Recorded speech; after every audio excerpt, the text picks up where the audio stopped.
Hello, friends. I'm David Pasqualone from Podcasting Made Easy, Ascend to Glory, and host of the Remarkable People podcast. And it's my honor to be here with you today for Podfest Masterclass Online Summit 2020 and this seminar, Cross Promotion, a Positive Force in Your Podcasting Marketing Strategy. So let's get started. I'm going to share my screen with you. And then as we share the screen, we're going to go slide by slide through this. So number one, who am I? It doesn't really matter. But what I do for a living is I'm a sales and marketing consultant, brand evangelist, and coach. I'm host of the Remarkable People podcast. We're in over 70 countries. The podcast purpose is to help people grow. And since the first month, all of our hard costs have been fully funded. So basically, I donate my time. Everything else is paid for. 25 years, I've been working with organizations as an employee or as a consultant and helping them hit their goals, exceed their goals, and putting the pieces together and connecting the dots. I have degrees in marketing and leadership psychology. I'm the guy that has the face and the hairline for podcasting. So if you want to know more about me, you can go to LinkedIn or my website. But other than that, let's get going on what you really want. So what are we doing here today? We're going to talk about what cross promotion is. What exactly is cross promotion? A simple definition from the Cambridge Dictionary is activities that use one product to advertise another. My mindset is cross promotion is helping customers know and recognize other great products and services that could benefit their lives. Exposure, exposure, exposure. Cross promotion is the powerful intersection between sales and marketing. I love it. So people have needs and you're thinking, well, this is what I'm selling and this is what they want. But sometimes we lock ourselves out of sales. We need to make sure we're looking at the whole picture. Now, when I say sales, it doesn't have to be a business to business or business to consumer transaction. This could be for your podcast. You're assuming things and you're thinking, oh, well, they don't want to hear about this. You don't know that. And we're going to show you why in other slides. So today we're going to go through an overview of why you should cross promote. We're going to give you ideas and examples of how. We're going to have a Q&A time, which I'm going to read some questions. And then when it's all said and done, besides me breaking my phone, no, I'm just kidding. We're going to go into helping you and giving you a special free offer. So what you'll need, what's recommended. You got a podcast? Hopefully you have a website. If not, I'd really recommend a website. Have a phone that you can contact people and use to leverage social media, and a willing spirit and positive attitude. Other than that, we're good to go. So next slide is when. When do you start? When do you start doing this? Now. We all have the same equal playing field, 24 hours. We need to use them well and redeem the time. So where can you learn this? Right here at the Podfest Masterclass Summit. If you want more information, you can go to davidpasqualone.com. You can contact me. We can connect. I can help you more. But today we're going to cover cross promotion. So where can you use this? Every aspect of life. Personally and professionally. You can use it for your podcast. You can use it for your business. You can use it for your ministry. You can use it at home with your kids, with your wife, with your husband. You can use this with everybody because it can be subtle or it can be overt. It can be conscious or subconscious. For instance, I'm thirsty, so I get a drink. That's a form of cross promotion. Did you notice this is my podcast? My hat's my podcast. My shirt's the company. You know, oh man, now I'm really thirsty. I'm gonna go for a bigger cup.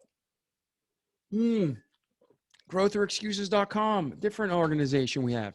So what I'm saying is you can always be cross-marketing, cross-promoting, cross-selling. So do it everywhere, all the time. And I'm gonna show you why now. So you're busy. You have more important, enjoyable things to do. If you're gonna work 8 hours a day or 2 hours a day or 18 hours a day, you wanna make as much of that time as you can, as much return on your investment as you can. Well, we can get more money. We can get more stuff. We can get more even friends. I hate to say it, but we can. But we can't get time back. Time's our most valuable asset, our most valuable resource, and it's a gift from God. So listen, cross-promoting helps save us time. It helps grow our audience. It helps gain trust while overcoming objections before they happen. People know, like, and trust you through your podcast. It's so intimate in podcasting. Well, they almost blindly will trust you. They know, like, and trust someone else you're partnering with. If we're using that type of cross promotion, they almost still will. Joel and Cindy recommended Dave. If they trust him, I trust him. Cross promotion is super powerful. And because of that, it increases your bottom line. You'll grow your audience. You'll make more money. I mean, whatever your goals are, it will work. So, quick illustration with our own podcast. We are the anomaly. This is not normal. But because I came from a marketing background, I build websites. Our company consults and grows companies. We're good at that. I didn't know anything about podcasting 9 months ago. We started fresh just because we felt it was the right thing to do.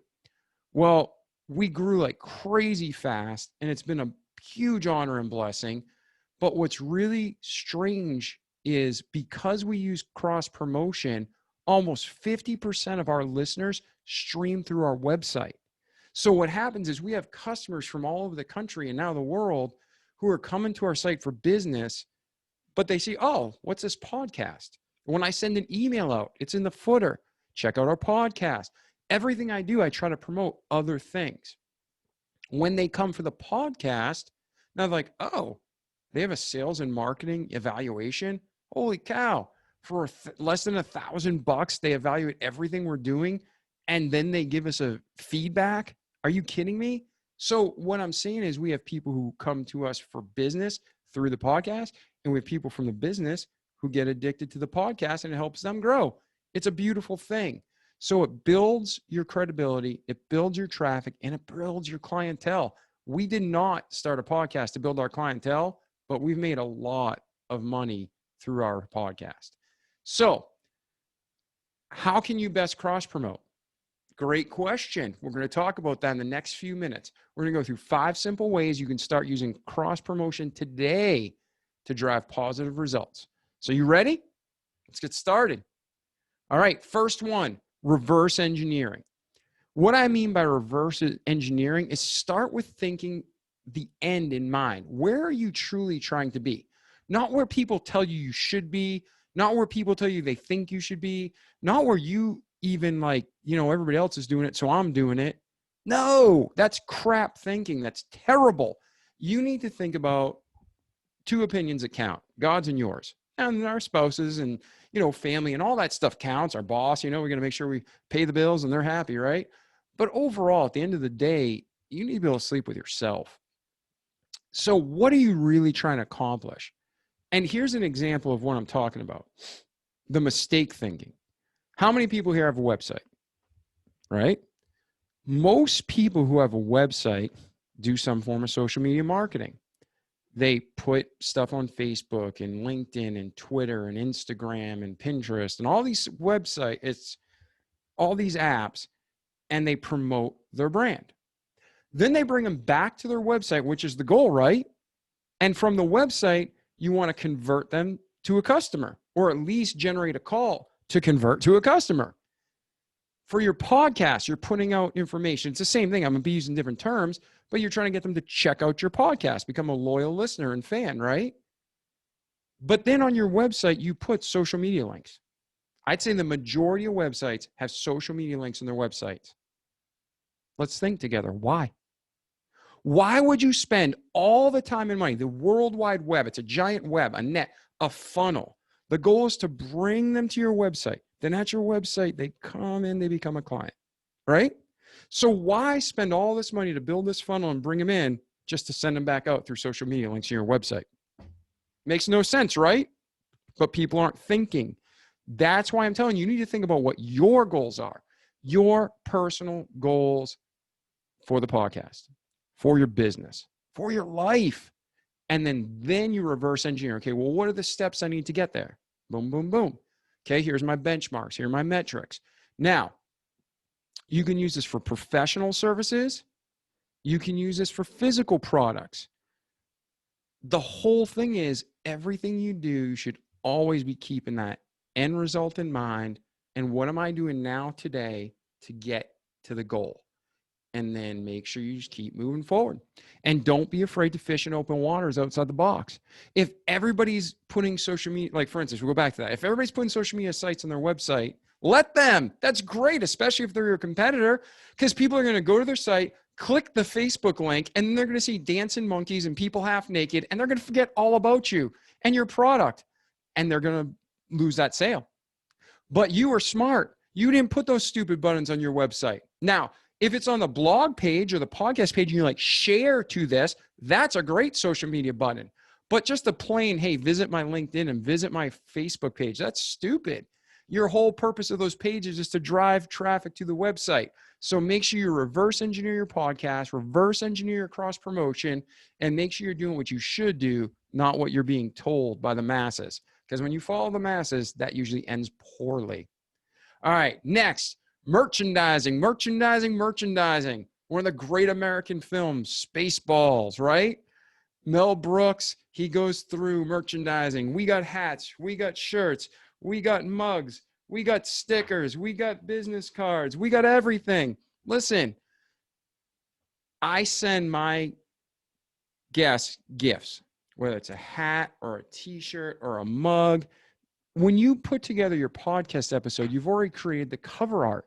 You can use sites like Printful and literally just reuse that art over and over again on all these products, even cell phone cases.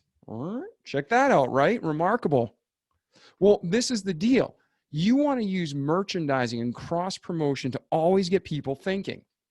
I used to think that when I went and I'm traveling through the country and just the last few months, people recognize my podcast or maybe my voice a couple of times and they know about the Remarkable People podcast. That's super exciting. But these little stickers, they cost almost nothing. I think I got 1,000 for like $40. They're vinyl, UV coated, super heavy duty, right? I've gone to the gas station before and seen these on gas stations. So cool, right? So send them out for free to your listeners. Use that kind of promotion. Now, maybe it's not cross promotion, but it's marketing. It's people, I don't use business cards for the podcast. I use these stickers. I'll go through a drive-through of this. I know it's terrible, but I'll go through the drive-through of like McDonald's or Burger King or Panera. And I'll be like, hey, you listen to podcasts? And they're like, yeah. I'm like, boom, here's one you may want to check out. So you can get so much in the cross promotion when they stick them places, you're just repeating the money. So, and when I say money, again, I'm business minded, but it's the growth of the podcast. All right. Also support your favorite guest. So for instance, I'll send them a mug on every podcast episode. I have their swag, whether it's a t-shirt or the mug right there, and people can buy it if they really love and want to support that guest. And then I take any money that we make from that and we give it to the person's charity of choice. So as long as we agree with it morally, we're good to go. So that's how it works. That's just another idea. 3, leveraging your resources. In the previous segment, a woman was talking about the power of a website for a podcast. That's a whole other discussion, but it's so true. When people go to the Remarkable People podcast, that forwards to davidpasqualone.com. On that website, as you can see, there's a picture. This is the homepage, but they go to the podcast tab, and it's a whole website within the website, and everything they need is there. But while they're there, they're like, wow, they do professional services. Oh, they have a video guide course. Oh, they have other training. They have a growth blog. They have products and gear. You're opening up your listeners' world. They like you. They know you. They trust you. And now you're giving them other solutions to problems they may have. Don't be afraid to ask and point out what you do. So the other thing about a website that's huge is it builds credibility with Google and search engines, and it also builds credibility with your listeners. But when somebody's talking about addiction recovery, well, you want your podcast episode with Brandon Novak to come up first, right? Well, with a website, you can optimize the podcast. You can optimize the website. You can optimize blog articles. And now if you have an addiction recovery podcast that's just a podcast and you go on with a website and all this credibility and all this clout and all these hits, well, guess who's going to win in Google rankings? You. Good job. So just keep that in mind. Next, exposure. Podcast guesting is great. Get booked on as many like-minded shows as you can. I mean, don't go on something crazy that you don't believe in, but find shows that you can contribute and give valuable content and help the host and listener grow, and then it'll automatically return to you. You reap what you sow. Have a special offer. Have a tracking page, something so you can get these listeners and measure how many people are listening, how many people are visiting the website, how many people are writing you, reaching out, or turning to a client. Now you get the metrics and the math. Okay, on average, every time I go on a podcast, I get 5 leads to turn into a sale. Boom. Now you know in relation to your big goal, okay, if I get 2 sales for every 5 podcasts, then I need to go on 20 podcasts this quarter. That's how it works. So you can figure out the math based on tracking, okay?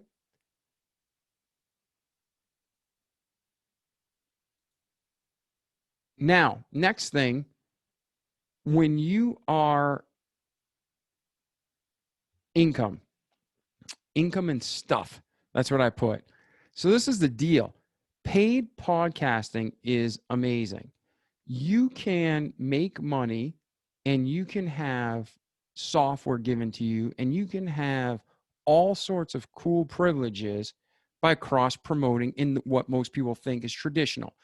When you hear cross promotion for a podcast, you usually think, I give you a commercial, you give me a commercial. I appear on your show, you appear on my show. That's what makes most people think of that. But that can be a two-edged sword.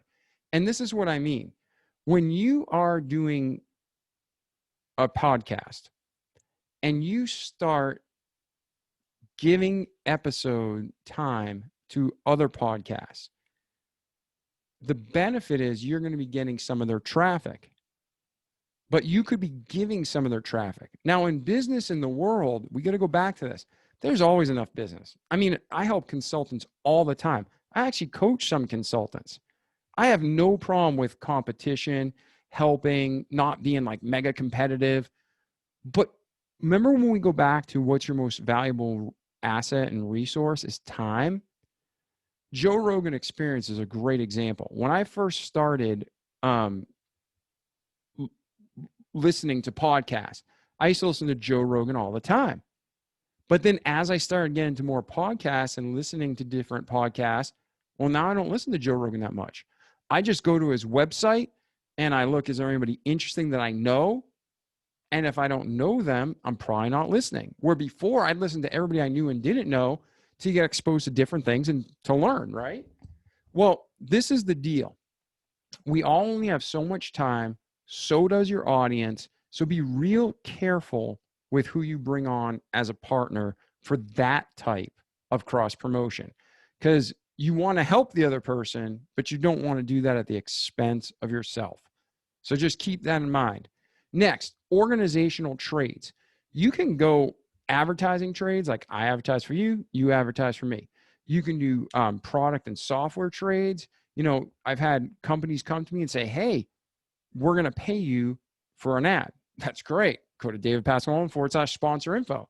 Then I have other people who are maybe startups and like, we can't really afford it, but we can give you our product or service. That's great. I'm good. I'm down with that.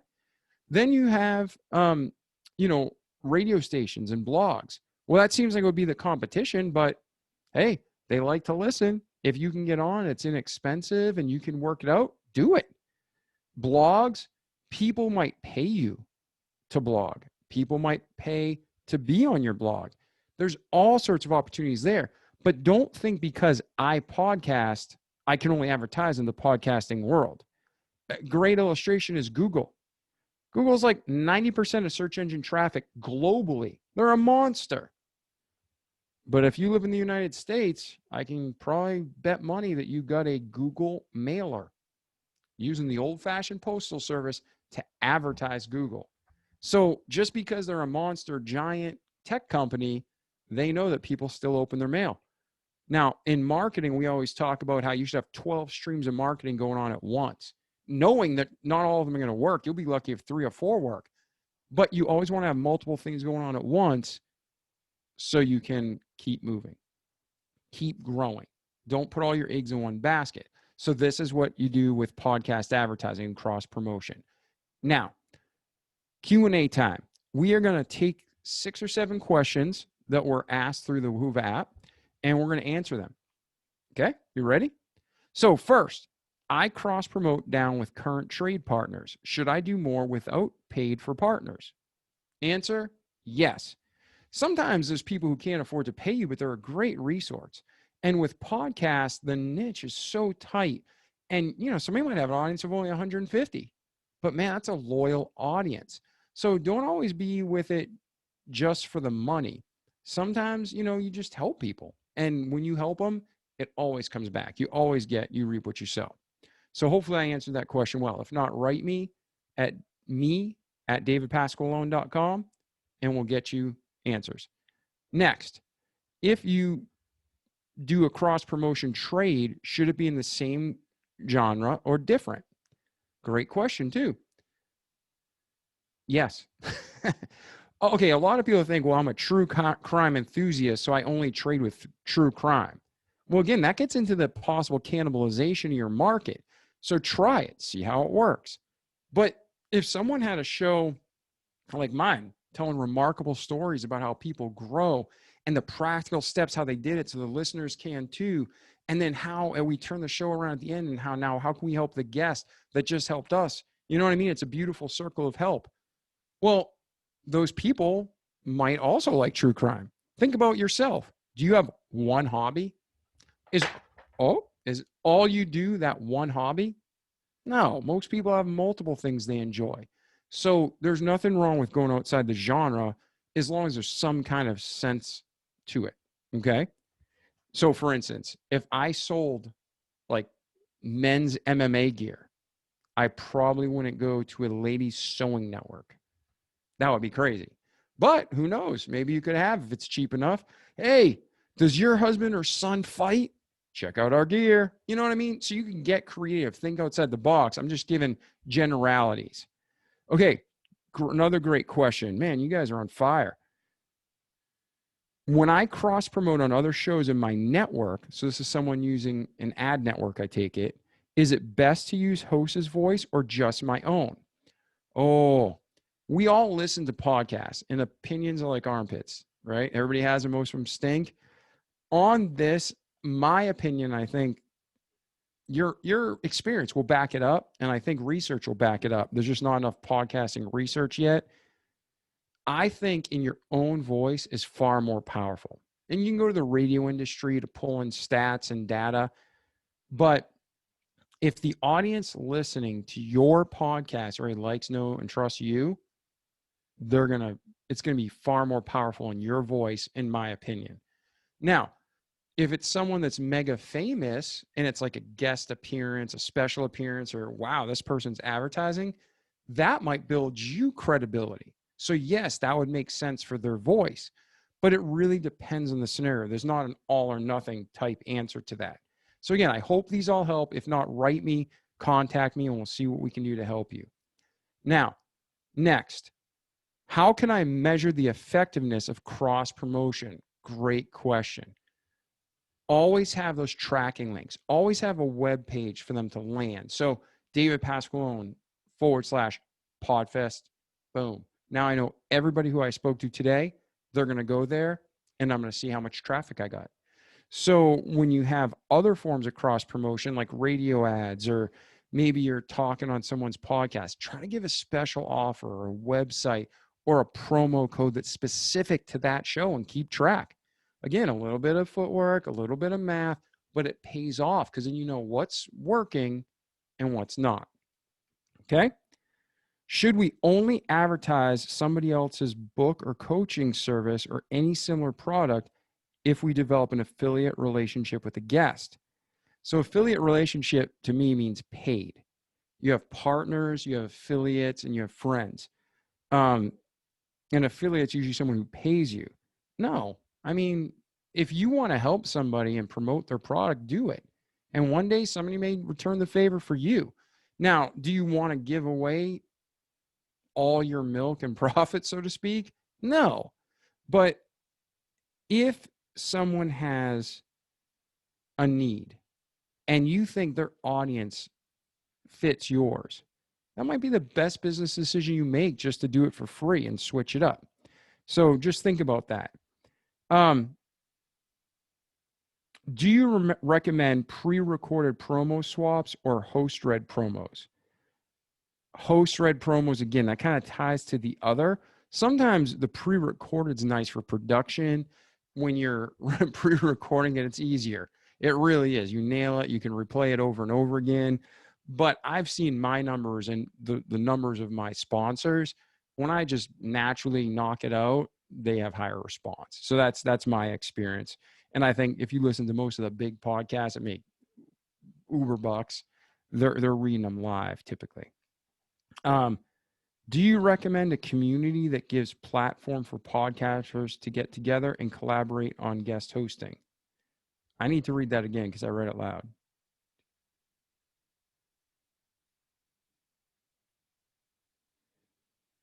Okay, guest hosting. That I see what you're saying. There is a pay to play called Network Connections. They've been great to work with. They have amazing guests. They're very active. They get people on a lot, but it's not cheap. I think, I don't want to say price, but you're in the thousands. Usually they say if you're not making six figures or up, you might not want to consider that network, but that's a great platform if you're trying to get your face out there. But also if you connect with them, you might get guests for your podcast that way. And I've got some amazing guests and now friends. I mean, I'm in this to help people, so it's really easy to make friends. But yeah, I've used Interview Connections, and that was a great thing. What would you suggest as a special offer you don't normally have if you don't have, sorry, I can read, but I can't read out loud. What would you suggest as a special offer if you don't normally have any products, i.e. books, brochures, courses to sell? Oof, I need to know what you do. Because if you're a storyteller, maybe you could have a story that no one's heard, something special. For this special episode, if it's a drama podcast or even an interview, you could do all sorts of things like that. It doesn't necessarily have to be a book or a course. And sometimes you can make an ebook that's 15 pages, but it's really 3. It's just pictures. So write me, whoever wrote this comment, write me, and I will go ahead and help you. I'll give you a free call and we'll try to work on what you do. Next, what metrics do we track and how? Ooh, great question. I'm a bottom line guy. I mean, you have your goals, you have what you're trying to achieve. So what are the benchmarks and the steps you've set to measure to get there? And that's what you should be tracking. At the end of the day, you can have all the followers on LinkedIn and you can have all the watches and hits on your TikTok. But if that's not converting to money, okay, you're working for free. If you're good with bringing joy in people's life when your cat jumps off the roof and surfs on a car, that's cool, but it's not going to pay your mortgage. So to answer your questions, what metrics do we track and how? Again, call me up. We'll try to do a 15-minute call and I'll try to help you set your personal metrics, but it's so different for everybody. Last question we're going to do, and this is a statement, so this is long. Great info, very practical, love it. Just my experience, how I did it. And I am just in the beginning, so no comparison to the big ones out there. I pre-marketed the launch of my podcast, and when I launched, I still didn't have it in yet. Only in Spotify. I feel by launching an Apple and Spotify at different periods, I did PR for both separately, creating a bang twice. Okay, so this is more of a statement than a question. And I think what they're saying is they're talking about launching a podcast more than cross promotion. Just to summarize, launching a podcast, what I've seen for myself, we have a Podcasting Made Easy, how to go from 0 to a full-blown podcast launch in 8 weeks or less. It's awesome. We have students all over the country, actually all over the world, American Samoa, we got some in Colorado, we got some overseas. So overseas to me, not maybe overseas to you. But what I found is when you launch, you actually do everything simultaneously, but you do it strategically. In the class, I'll teach you that. But what you want to do is you want to pre-record 3 episodes, then go back and do an intro. And then when you have all that, launch that all at once. So people can kind of like binge listen, and then they'll be able to wait, whether it's 2 days or 2 weeks for your next episode. If you just put one episode out there, they might lose interest. So to answer the question, this listener, they wrote feedback from the live presentation. Thank you so much. And thank you for complimenting me on the presentation. And I haven't researched doing a separate launch on Spotify and Apple. But typically when you put your RSS feed out there, it's going to pull through to all the major ones. So I'd have to research that more and see how it works. But anyways, thank you all for being here today. If I miss any questions, write me at davidpasqualone.com. I thank you so much. And for your patience, I wanted to tell you, we did a podcast special for Podfest a month and a half ago. Go to davidpasqualone.com/Podfest. And there we teach you how to take your website, first off, why you should have a website. And then we teach you how to take that website and automate everything. So your guest applications, your sponsor applications, the intake forms for blog posts, everything is automated using Gravity Forms and Gravity PDF and a whole bunch of solutions in that field. It's great. It's free. Go there and sign up, take it. Tell me what you think. If you want to continue the conversation, go to davidpasqualone.com/schedule. Let's get something on the books and talk. Again, this is David Pasqualone with Ascend to Glory, the Remarkable People Podcast, Podcasting Made Easy, and the honor to be here today for you as a Podfest Masterclass Online Summit teacher. Thank you so much. Have a great day. Talk with you soon.